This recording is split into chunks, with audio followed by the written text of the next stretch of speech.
Welcome to the Holistically Humble podcast. I'm your host, Katie, a registered holistic nutritionist, a yoga teacher, and a wellness enthusiast passionate about helping you thrive. This podcast is your space to explore holistic health, nervous system regulation, mindful living, and all of the tools that empower you to create balance in your body, mind, and soul. Whether you're here to deepen your wellness journey, find inspiration, or discover practical tips to live a healthier, more intentional life, you are in the right place, my friend. My mission is to simplify wellness, spark meaningful conversations, and help you reconnect with your authentic self. Let's dive in and create a life that feels as good as it looks. Welcome to the Holistically Humble community.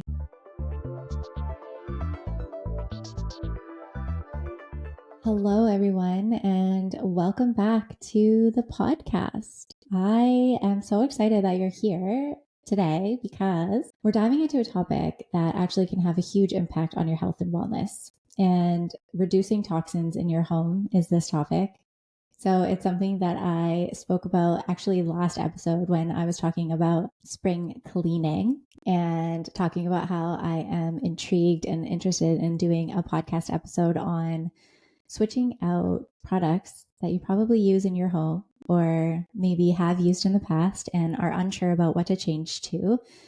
So this is something that I'm extremely passionate about. If you've ever felt overwhelmed by all of the chemicals in conventional cleaning supplies, skincare, everyday products, to be honest, that you're not alone. So this is it.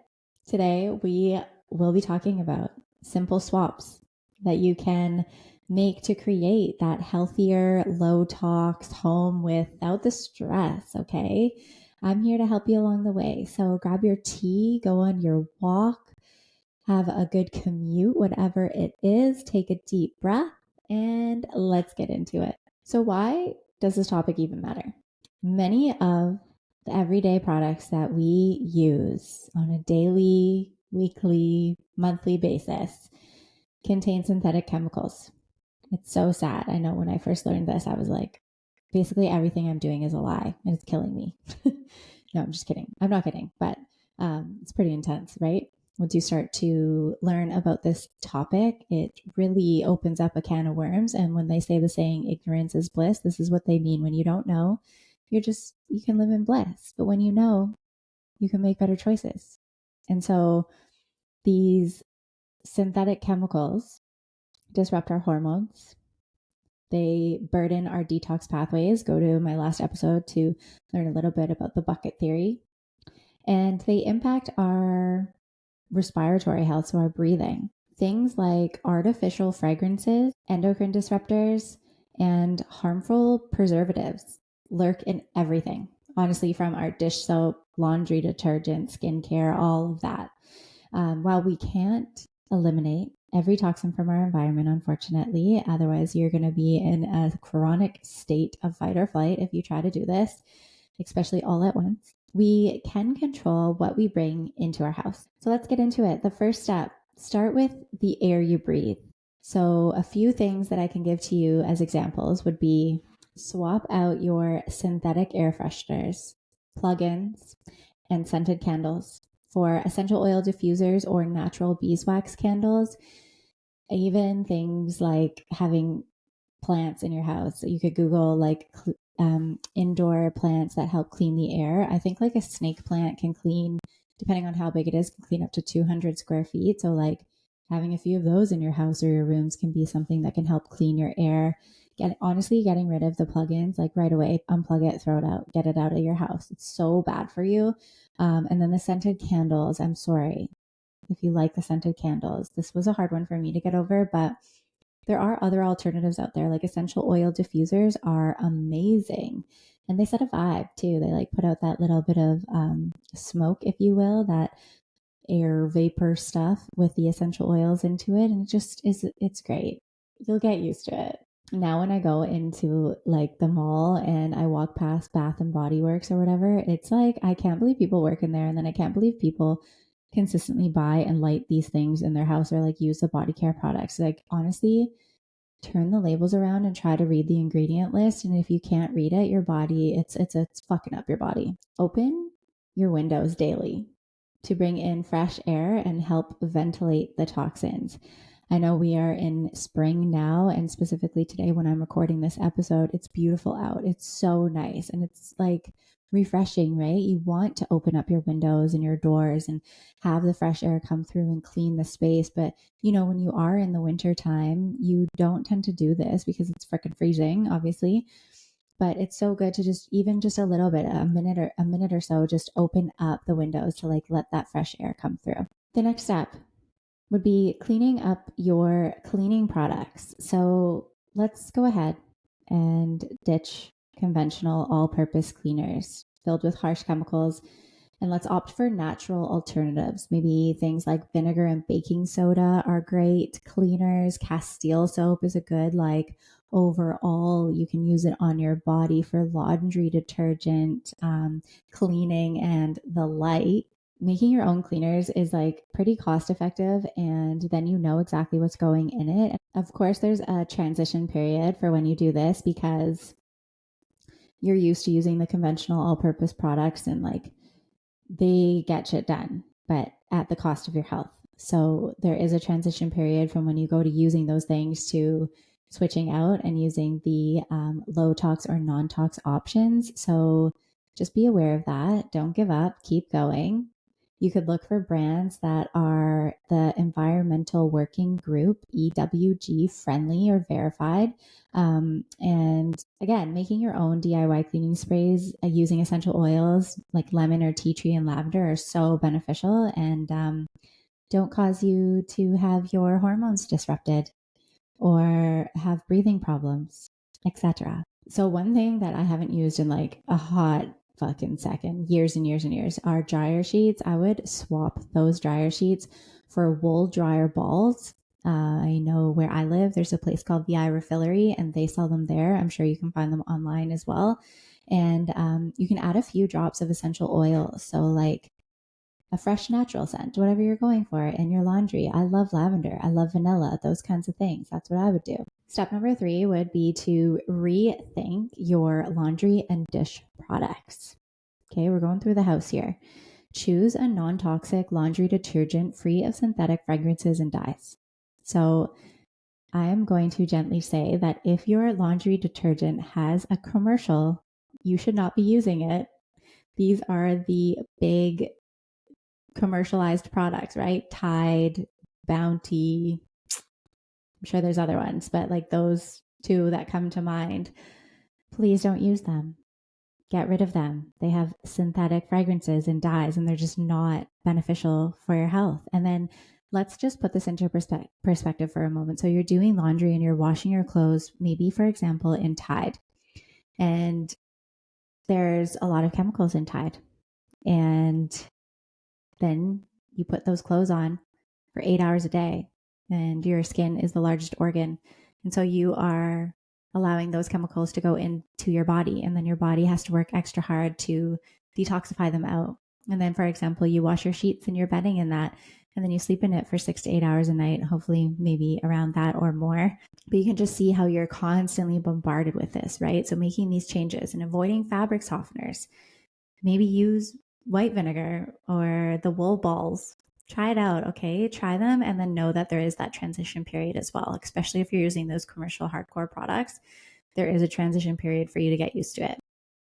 You could opt in for plant-based dish soap and dishwasher detergent. You could go to maybe your health food store or search online and see what options might be available for you. And it's not that you have to go from what you're using right now to the most natural thing ever. You can take gentle steps or, tiny steps towards getting that better option in there. So avoiding the surfactants and synthetic fragrances are what I'm trying to highlight here. Step number 4, upgrade your personal care routine. I'm not saying like, for cost effectiveness and such, I'm not saying like just go and ditch everything that you have in your house, but making the changes for after you're done using it would be a great recommendation I would give to you at first. So to upgrade your personal care routine, I would begin by checking the ingredient labels on your shampoo, on your conditioner, on your body wash, your soap, looking at your deodorants, your toothpaste, your skincare products, And look out for parabens, phthalates, or artificial fragrances. Again, if you don't know what's in it and you can't pronounce it, your body is like, what the fuck is this? So let's just be mindful of that. Swap conventional deodorants for aluminum-free alternatives. There is a transition period for this. If you have been putting on a commercialized deodorant onto your armpits, which are linked to lymph nodes in your body, you will probably stink for a little while. And especially when you go to the aluminum-free alternatives, or especially like more natural alternatives, there is a transition period because your body is used to putting on that chemical that's blocking it. Once you finally sweat that all out from the lymph nodes and detoxify, it will actually be better for you in the long run.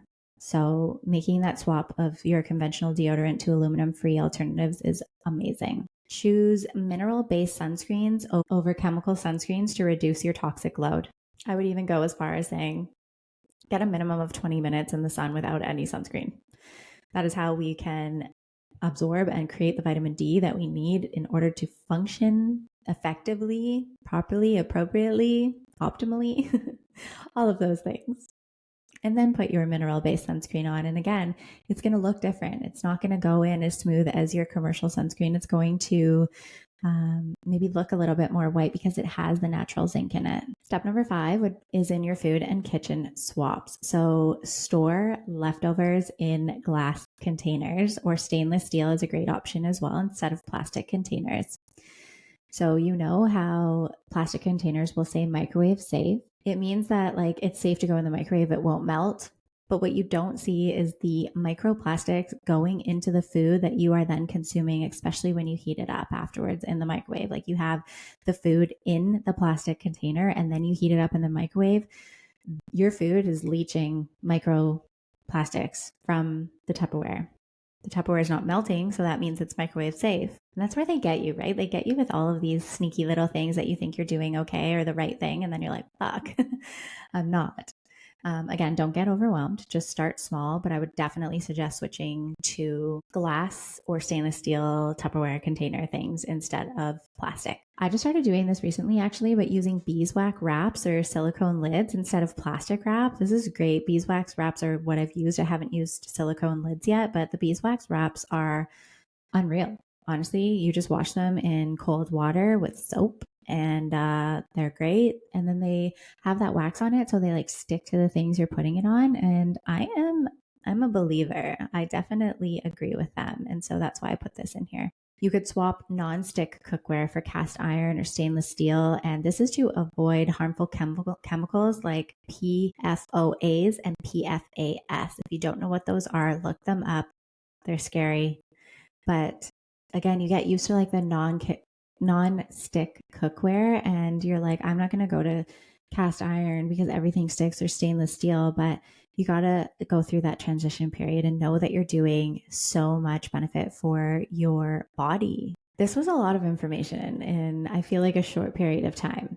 So this is planting the seed. Maybe this is part 1. Okay. Maybe this is part 1 of a series. Who knows how this goes, but I just want you to know that making the switch to a lower tox home doesn't have to happen overnight. Again, just reiterating, take small steps. Choose one category from what I talked about to work on each month. So for example, it's April, like the beginning of April when you're listening to this episode. If you listen to when it first comes out, maybe this month it's swapping out your cleaning products. And maybe next month you tackle your skincare routine.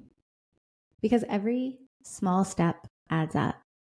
Small steps lead to big changes. I love that quote. I'd love to hear what swaps that you're making in your home or maybe have made, and send me a message or tag me on Instagram at Holistically Humble. I will also link my social media down below in the show notes, and tag me with your favorite non-tox finds. If you enjoyed this episode, be sure to subscribe, rate, review, like, follow, download, all of those things, and then share with a friend who's on their own journey to a healthier home, or maybe that you think should be on this journey or needs to know this information. So until next time, take care and be well. Peace, love, and avocados.